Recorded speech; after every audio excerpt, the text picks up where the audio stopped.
더 깊이 들어가는 뉴스인사 프라임 시간입니다. 뉴스인사 프라임은 유튜브 멤버십 회원에게만 우선 서비스가 됐는데요. 먼저 멤버십 가입해 주시고 뉴스토마토 무료 구독 신청해 주시면 종이신문과 전자신문 무료 구독이 가능합니다. 그리고 저희가 홍보하고 있는 강화, 교동, 통통쌀 16kg 등 다양한 특별 혜택도 받으실 수 있습니다. 유튜브 멤버십 가입하시고 뉴스토마토 무료 구독 신청도 같이 해주셔야지 혜택이 가능하니까 잊지 말고 좀 잘 해주시기 바라고요. 다양한 의견과 질문들 댓글 남겨주시면 또 프로그램에도 열심히 반영을 하겠습니다. 뉴스인사 프라임 깊이 있는 고품격 시사대담인데요. 지금부터 시작해 보겠습니다. 오늘은요 빅데이터를 통해서 총선을 전망해보는 빅데이터 2024를 해보는 시간입니다. 박진영 민주연구원 부원장 그리고 박혜성 티브리지 대표 나와주셨습니다. 어서 오십시오. 반갑습니다. 네, 박진영 부원장은 본인을 민주연구원 부원장이라고 소개하지 마라. 나를 정통 패널, 정통 평론가로 소개해달라. 왜? 내가 제일 잘 아니까 이런 얘기 하셨습니다. 농담이고요. 농담이요? 사실은 이게 분석하는 프로그램인데 민주연구원이라고 하면 특정 정당의 정파적 입장을 제가 이야기하지 않을 수가 없거든요. 그런 부분에서 좀 더 이제 객관적인 입장을 띠기 위해서는 객관적인 기관에 소속된 것처럼 하는 것이 낫지 않겠느냐. 네, 그런 알겠습니다. 생각입니다. 자, 오늘은 수원 얘기를 한번 해보겠습니다. 민주당이 싹쓸이했던 수원. 2024년도에도 과연 그 기조가 유지가 될 것인지 모르겠습니다. 수원은 전국에서 유권자가 가장 많은 경기도 중심 도시인데요. 여기 특히 이제 수원의 고등법원과 검찰청이 들어서면서 훨씬 더 영향력이 많아졌습니다. 수원은 울산광역시보다도 유권자가 더 훨씬 많은 곳이고 지역구가 5개 정도 되는 곳인데요. 수원이 수도권 격전지 중에 대표적인 지역이다 이런 보도가 있습니다. 맞아요? 아니요. 아니에요? 네. 밭이 바뀌었고요. 밭이 바뀌었어요? 네, 그리고 한국에서의 유권자들의 지형이 바뀌었습니다. 과거에 뭐 예를 들자면은 중산층 이상 전문직들 이런 분들이 보수 정당을 많이 찍었는데요. 지금 윤석열 정부 들어와 가지고 보수 정당이라고 볼 수 없는 수준이잖아요. 그렇다 보니까 그런 분들조차도 중도화되거나 무당파로 빠지고 또는 정권 심판으로 인해서 민주당을 많이 찍는 경향들이 나타났고요. 소득층이별로도 과거에 이제 민주당 지지층들이 24평 아파트 위주다 이런 이야기를 했거든요. 대도시에서. 근데 지금은 제가 느끼기에는 30평대 중후반층들까지도 소득층에서 민주당을 찍는 정도로 이제 좀 확장된 측면이 있습니다. 그래서 수원이 전형적인 중산층 도시예요. 그런 측면에서 민주당에게 유리한 좀 도시가 됐다. 그렇게 분석이 가능할 것 같아요. 그래요? 네, 어떻게 보세요? 일면 공감하는 부분도 있고 좀 다른 생각이 있는 부분도 있는데 그 수원은 전국 선거에서도 매우 중요한 지역입니다. 왜냐하면 경기도의 국회의원 선거 지역구가 59개거든요. 근데 만약에 국회 입장에서 과반을 목표로 한다면은 59개 중에 절반을 이겨야 돼요. 근데 지난 선거 결과를 보면 59개 선거구 중에 국힘이 이긴 데가 7군데거든요. 근데 그것도 분당갑과 용인갑 정도를 제외하면은 다 외곽 지역입니다. 저기 강원도하고 인접해 있는 아니면 적경 지역이나 이런 데만 가지고 있는데, 네.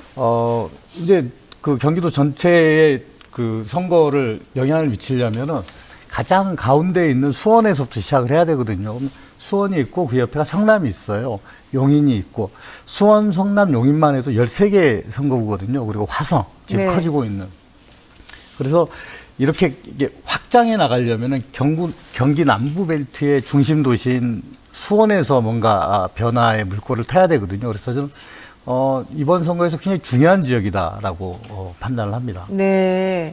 그러니까 지난 총선에서는 민주당이 이 가불병 정부 5곳을 전부 다 석권을 한 것으로 지금 얘기가 되고 있습니다만은 국민의힘도 사실은 선전을 많이 했었거든요. 그래서 내일 총선을 치른다고 했을 때 과연 민주당이 그렇게 우수하다라고 볼 수 있을 것인지 아니면 조금 간당간당하다 이렇게 또 분석할 수 있을지 이것도 조금 궁금해요.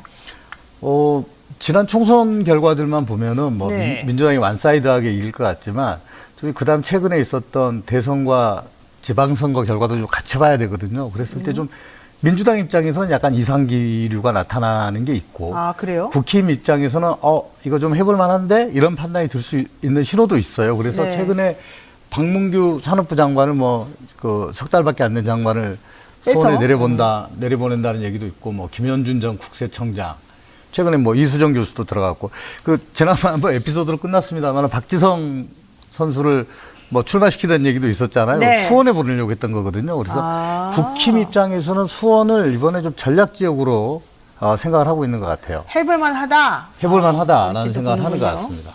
지금 그 사진 한번 볼까요? 이 그림 이렇게 보게 되면은 국민의힘하고 아마 이제 이게 빨간색 사진이 국민의힘인 것 그렇죠. 같고 네. 파란색이 민주당 우세 지역인 것 같은데 지금 저 그림을 보게 되면은 어떻게 분석이 가능해요?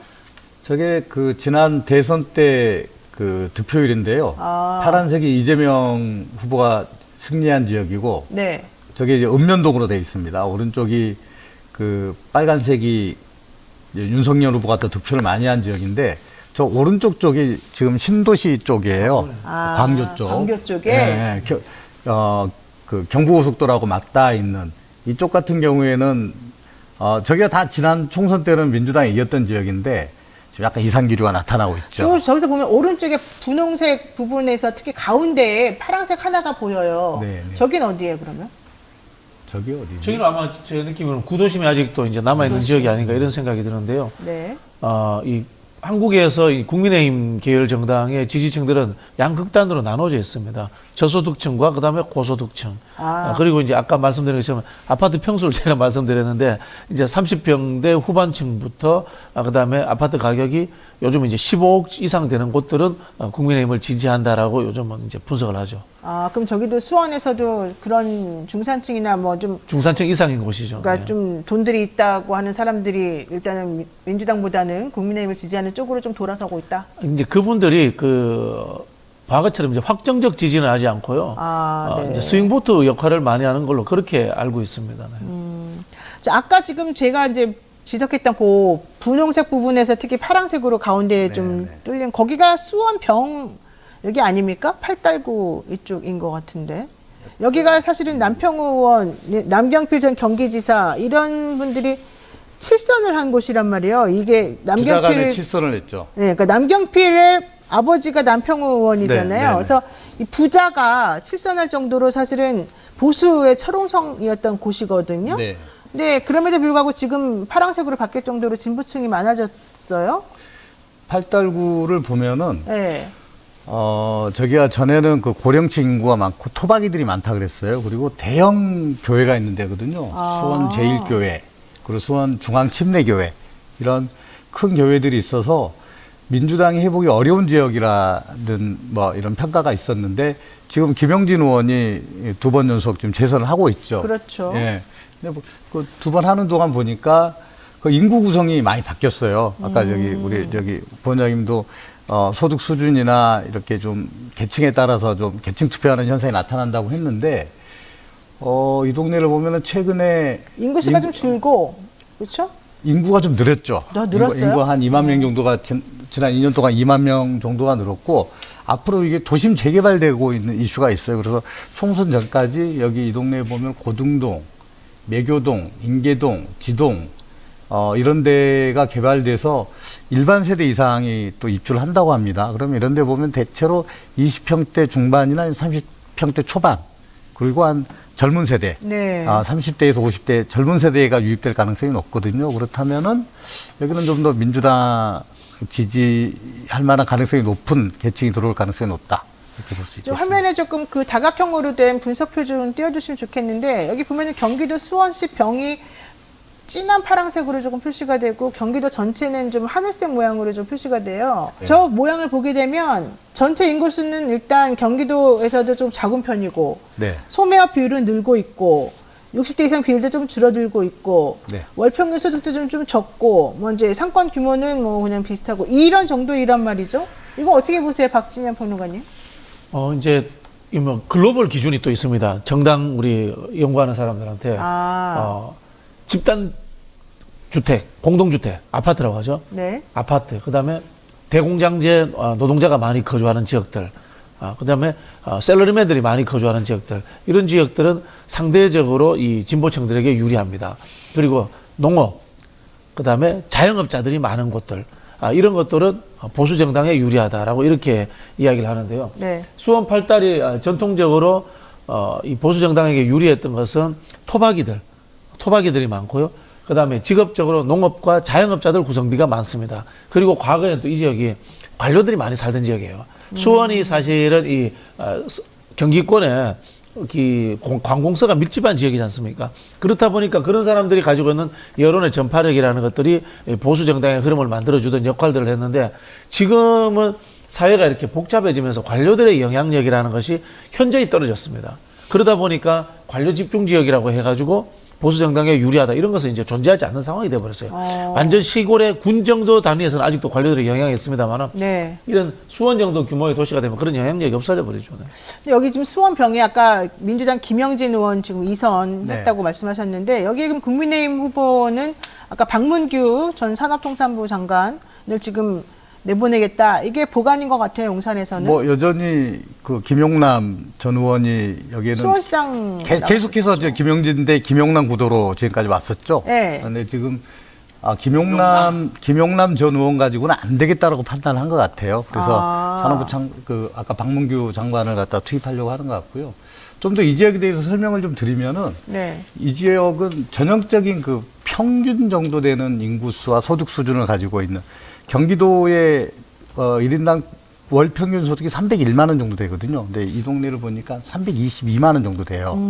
그리고 인구 분포는 50대 남성, 50대 여성이 많고 그다음에 20대 남성, 좀 젊은 동네입니다. 그리고 1인 가구 비중도 13% 정도로 네. 꽤 높은 편이고요. 그리고 이쪽에 이제 수원에서는 가장 큰 상권이 수원역 있는 상권이거든요. 이게 이제 수원역을 끼고 있습니다. 그래서 약간 역동적인 이런 동네입니다. 그래서 겉으로만 보면은 민주당이 굉장히 유리해 보여요. 그리고 역대 그 총선 결과를 봐도 그렇고. 근데 이제 김영진 의원이 다시 여기 출마한다면은 이제 굉장히 긴장을 하고 있을 겁니다.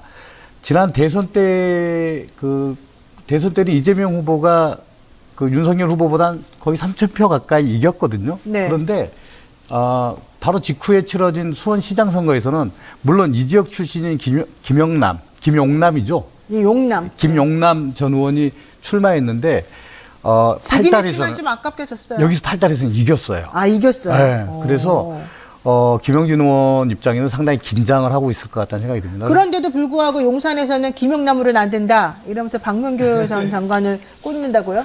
이제 한 두 가지 이유가 있는데요. 네. 첫 번째 이제 김용남 의원이 거의 비윤 반윤 수준입니다 요즘. 맞아. 요즘에 계속 공격을 하더라고요. 오히려. 예. 그런 네. 부분이 있고요.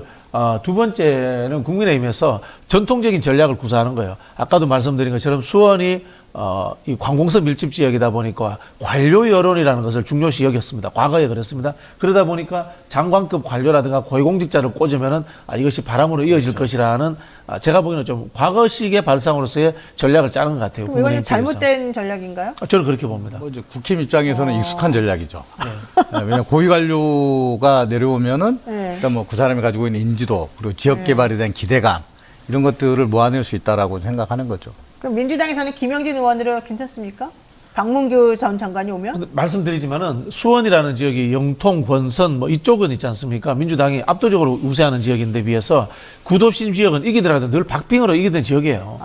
광교 같은 경우에는 소득 수준이 높아지면서 그분들이 이제 스윙보트를 하기 때문에 민주당을 찍었다가 또는 여론에 따라서 국민의힘을 찍기도 하는데 쉽게 이기기는 어려운 곳이에요. 네. 쉽게 이기기는 어려운 곳인데 저는 전반적인 지금 이 윤석열 정부에 대한 심판 기류라든가 이런 정도라면은 김영진 의원이 그렇게 고생하지는 않을 것이다. 그렇게 예측합니다. 자, 지금 뭐 광교 얘기하셨으니까 그런데 광교가 법원 검찰청이 있는 곳이 있고요. 호수공원이 옆에 있어가지고 거기 이제 아파트들도 엄청나게 많이 들어오고 그런 곳이긴 하거든요. 여기가 수원 정으로 지금 되지 않습니까? 수원정이죠. 김진표 국회의장의 정치적 고향이기도 하고 수원정 지역구는 지금 현재 현역 박강원 의원이 삼선 의원으로서 여기 보궐선거로 입성을 해서 또 이제 3선이 됐죠. 네, 여기서 지금 지지세가 확고부동하다. 뭐 이제 이런 얘기도 있는데, 그럼에도 불구하고 민주당 내부에서는 원내대표 하시면서 좀 보여줬던 태도나 이런 것들 때문에 지지세가 조금 떨어지고 있다. 이런 분석도 나오거든요. 어떻습니까? 그건 좀 봐야 되고요. 먼저 좀 이 지역을 좀 설명을 드리면, 네. 그러니까 여기 이제 그 동으로 보는 메탄, 원천, 영통, 광교 여기가 우리 수원에 살지 않는 분들은 잘 모르시겠지만 집값이 많이 비싼 데입니다. 네. 1기 신도시 영통, 그리고 2기 신도시인 광교가 공존을 하고 있고요. 여기 삼성전자가 있습니다. 삼성전자 종사자들이 많이 살고 있고, 그래서 공업지역과 주거지역이 혼재된 복합지역이라고 말씀드릴 수 있고, 경기도에서 생활 수준이 가장 높은 지역 중에 한 곳입니다. 거의 분당, 판교 이쪽 지역과 비견될 정도로. 그래서 예를 들면은, 이 선거구의 전체 평균 소득은 월 평균 소득은 395만 원인데. 매우 높네요. 그렇죠. 아까 제가 경기도 평균이 301만 원이라 네. 그랬지 않습니까? 근데 이 중에서도 광교 일동 같은 경우는 474만 원 정도가 됩니다. 그래서 와. 수원시에 44개 동이 있는데 상위 9개가 다 영통구에 속해 있습니다. 그럼에도 불구하고 이제 저희가 지난 선거 결과를 가지고 이제 진보 핵심 지지층, 보수 핵심 지지층, 잠재 지지층 이런 것들 나눠보는데 지금 역대 선거 결과로만 보면은 민주당의 핵심 지지층이 한 4만 4천 명, 국힘의 핵심 지지층은 3만 명 정도. 그러니까 민주당이 월등히 앞서 있는 걸로 보입니다만 이것만 가지고는 설명하기 어려운 게 지난 대선하고 수원시장 선거에서는 완전히 붙어 있었어요. 그래서 지금 여기는 아마 이제 여기서 윤석열 후보가 굉장히 약진했던 이유를 이제 광교가 부동산이 가격이 워낙 많이 올라가지고 종부세 때문에 반발하는 네. 기류가 민심이 있었다 이렇게 평가도 하기도 하는데 광교가 약간 소득 수준과 부동산 가격이 많이 오르므로써 약간 분당처럼 보수화되고 있는 게 아니냐 이런 평가도 있습니다. 제가 시청자 여러분들께 재미있는 질문 하나 드리고 싶은데요. 그럼 광교에 사는 삼성전자 종사자들은 누구 찍을까요? 잘 모르겠는데요. 전반적으로 민주당 많이 찍습니다. 왜요? 그러면은 광교에 있는 국민의힘 찍는 사람들은 누구냐면은 네. 도시가 형성되고 고급화되면서 거기에 고급 부동산을 소유하기 위해서 이주하는 고연령층들이라든가 있지 않습니까? 은퇴하시고 오시는 분들, 이런 분들이 국민의힘 계열 정당들을 많이 찍고요. 그리고 제가 말씀드리는 건 이겁니다. 소득 수준이 우선인가? 아니면은 직업에 있어서의 노동자인가 또는 노동자가 아닌가가 우선인가라는 부분에 있어서는 결국은 노동자가 아닌가라는 부분들이 훨씬 더 우선된다는 겁니다. 소득의 네. 수준보다. 그래서 계층보다는 계급이 우선인 것이 현대사회의 투표의 기본적인 경향입니다. 지금 이 수원정을 분석해 본 걸 보니까 1인당 월 평균 소득은 경기도보다 많고, 훨씬 높고. 60대 이상 비율도 경기도 전체 평균보다 훨씬 적고. 그럼에도 불구하고 또 10대 이하의 비율은 훨씬 높고, 그렇습니다. 많고, 네. 교육 서비스업에 대한 종사 비율도 훨씬 높고, 이런 걸 보게 되면 전체적으로는 젊은 중산층 부부들이 여기에 많이 사는 것으로 지금 분석이 되는데요. 그렇습니다. 그리고 우리가 도시의 발전 과정을 보면서 가장 마지막 단계가 교육 서비스 비율이 높은 도시 지역이라고 하거든요. 그렇다면 영통 같은 경우에는 이게 특히 광교 이런 데는 지금 우리나라에서 가장 발전된 형태의 도시 구조를 가지고 있다라고 네. 볼 수 있고 젊은 사람들이 많이 살고 아까 시니어 비중이 적다고 했는데 시니어 비중이 15%예요. 수원 평균이 21%인데 굉장히 젊은 편이죠. 수원도 전국에 비해서 굉장히 젊은 편이거든요. 그렇죠. 네, 그래서 인구 구성 비율로만 보면은 민주당이 매우 유리하다. 유리한 지역이다. 자, 그런데 여기에 지금 이수정 교수가 경기대 범죄심리학과 이수정 국민의힘 인재 영입 1호죠. 이수정 교수가 여기 지금 출마한다는 겁니다. 왜냐하면 경기대 후문이 여기 수원정에 있어서 그렇죠. 학생들이 여기에 많이 그렇죠. 주민등록을 했다 이런 얘기도 있더라고요. 이수정 교수 가능성이 높을까요? 만만치 않을 겁니다. 험지라고 본인은 얘기하던데. 험지 맞죠? 험지 맞는데 아까 말씀드린 이제 고위 관료 장관보다 이수정 교수의 경쟁력이 훨씬 나을 겁니다. 그래요? 예, 당연합니다. 요즘은 유명하면 유리합니다. 인지도가 중요해요? 네, 유명하면 유리합니다. 그리고 이미지가 관료들보다 이런 방송 전문직들이 국민들에게 어필하는 게 훨씬 낫습니다. 우리 박진우 평론가도 유리하겠네. 저는 조금 다르죠. 그래요? 그런데 여기에 지금 민주당 쪽에서 도전하고 싶어하는 사람이 있어요. 김준혁 교수인데 김준혁 교수는 사실은 박강원 원내대표를 꺾어야 된다는 부담이 있습니다만은 경쟁력은 누가 더 좋을까요? 그러면 본선 나가면은 김준혁 교수가 오히려 높을 수도 있습니다. 그러면 본선을 꺾냐 안 꺾냐가 중요하겠네요. 네, 왜냐하면 김준혁 교수가 이제 역사학 전공자거든요. 네. 그래서 이제 정조의 도시, 뭐 이게 정조 전공자예요. 그렇죠. 스토리텔링이 제대로 좀 만들어진다는 측면도 있고, 이분 또 수원 토박이에요. 네, 그렇다 그러더라고요. 초중고를 수원에서 나왔기 때문에 그런 표가 좀 있다라고 이렇게 볼 수 있습니다. 네. 그리고 이제 그 반대편에서 좀 보면은 네. 아까 여기 유명인들 인플루언서가 유명하다 그랬지 않습니까? 박강원 의원도 보면은 MBC 메인 앵커 출신 그런 측면도 같이 존재해요. 그래서 이제 아마 수원에 이렇게 안정적으로 진입을 했고 그 이미 이제 수도권 같은 경우 서울 경기 같은 경우는 연고주의가 거의 없어졌거든요. 거의 아마 이 지역에 사는 사람들 중에 그 지역 출신들 몇 퍼센트나 되냐 그러면은 아마 3분의 1도 안 될 거예요. 그렇다면은 뭐 모르겠습니다. 이제 두 분이 당내 경선을 거쳐야 되겠지만 저는 이 지역을 전망한다면 누가 되든 간에 녹록치는 않다. 그렇죠. 예. 우리 저희도 여론조사를 해보면은 확실히 이수정 교수라든지 이렇게 방송을 통해서 전문가적 이미지를 쌓은 분들이 굉장히 유리합니다. 그리고 아마 이분은 험지 출마한다고 하셨지만 굉장히 조기에 아마 영입 수락을 하기 전에 여기를 찍었잖아요. 그렇죠. 그게 최근에 그 대선 결과하고 지방선거 결과를 보셨을 거예요. 지난 대선에서 보니까 여기 이재명 후보가 166표 차이밖에 못 냈어요.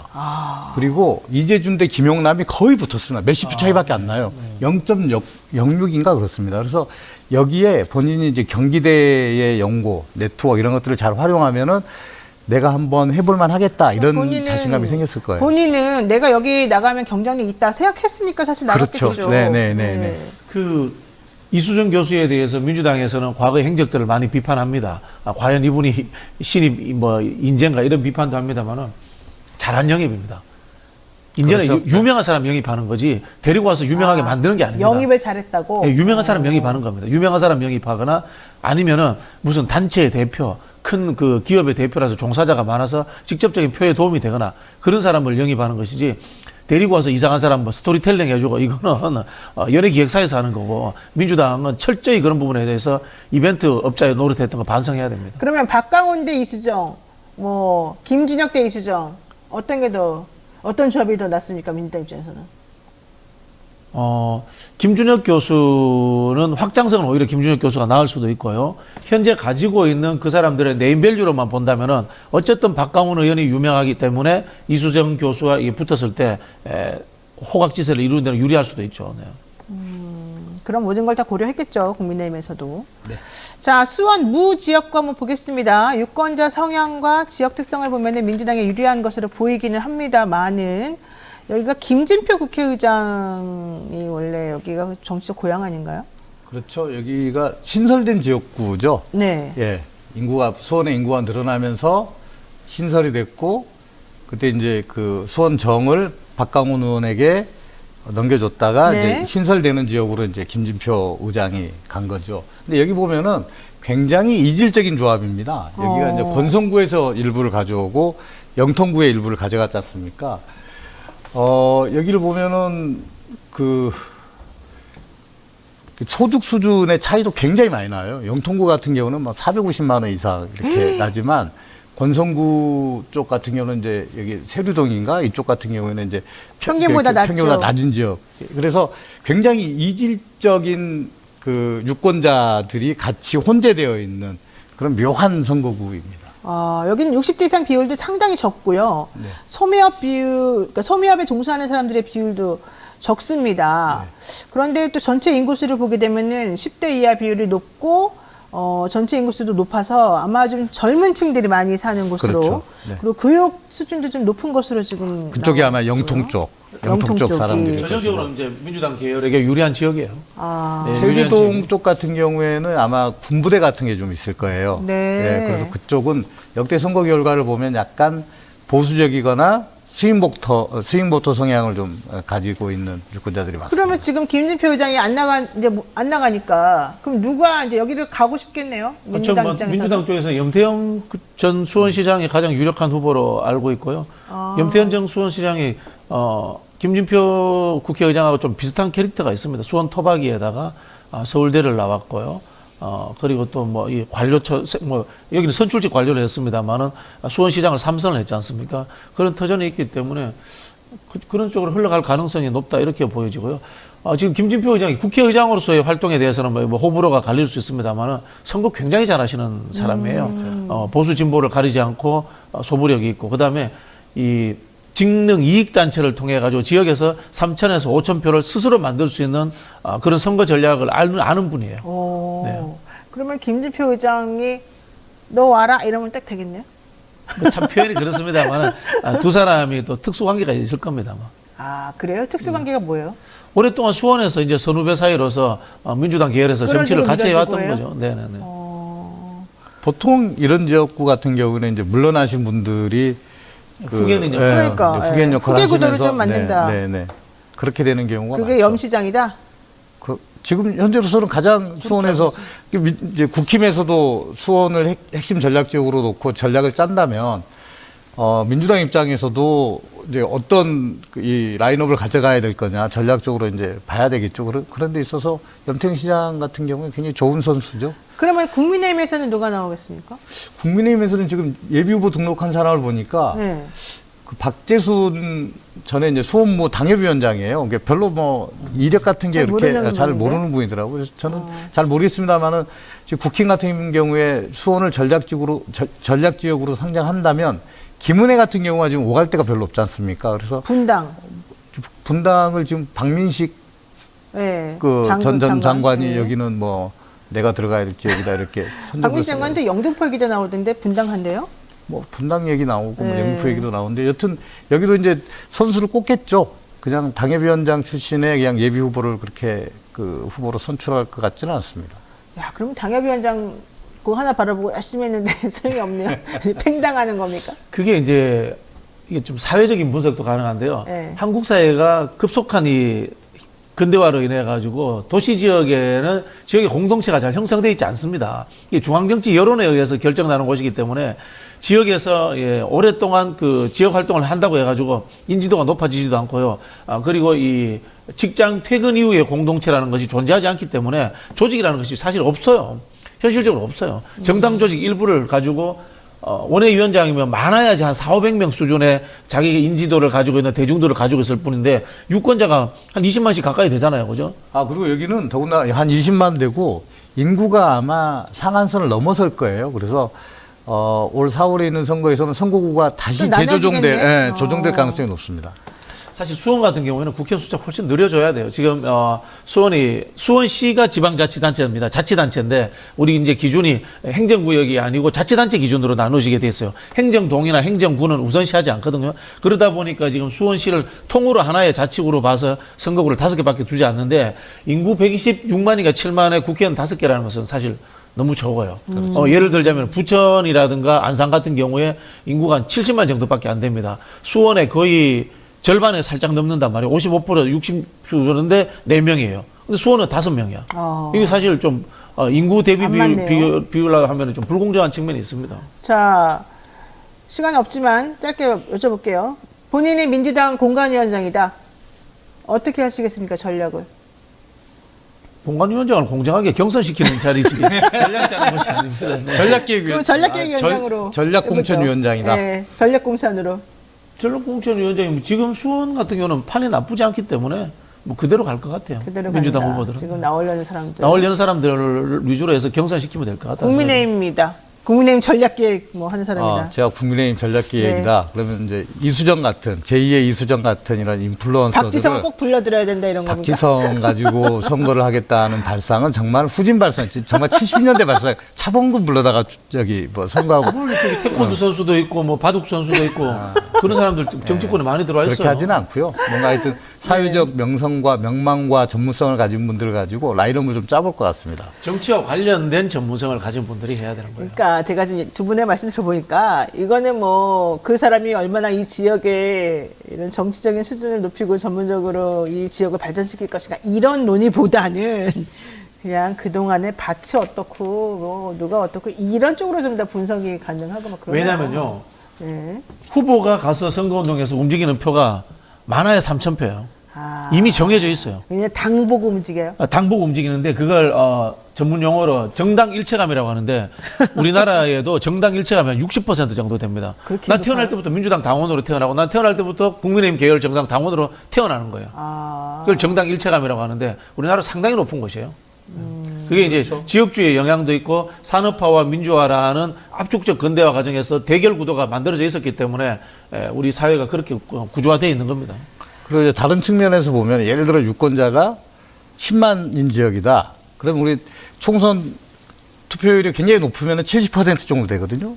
그러면은 7만 명이 투표하는 거고 수도권은 대부분이 5% 이내에서 이렇게 판가름이 납니다. 그러면 해봐야 그 사람들이 3,500명밖에 안 되는 거거든요. 아하. 그 스윙 보터들. 그래서 결국 선거라는 게 나머지는 다 정당 일체감을 가지고 있는 사람들이고 그 한 3,500에서 한 7,000명 이 정도 되는 유권자들 대상으로 캠페인을 하는 겁니다. 그분들이 왔다 갔다 하니까. 그럼요, 네. 아, 그래서 저기 뭐 이 대부분의 선거하시면 뚱땅뚱땅 거리면서 뭐 율동하고 다니잖아요. 별 영향 없습니다. 그건 해야 되니까 해야 되는. 해야 되니까 별 영향 없습니다. 뚱땅뚱땅 거려요. 알겠습니다. 네. 오늘 매주 수요일마다 하는 이 빅데이터 2024 또 재밌게 말씀 잘 들어봤는데 수원 가불병정무 분석 한번 제대로 해봤습니다. 여기까지 오늘 말씀 드려야 될 것 같습니다. 두 분 말씀 고맙습니다. 고맙습니다.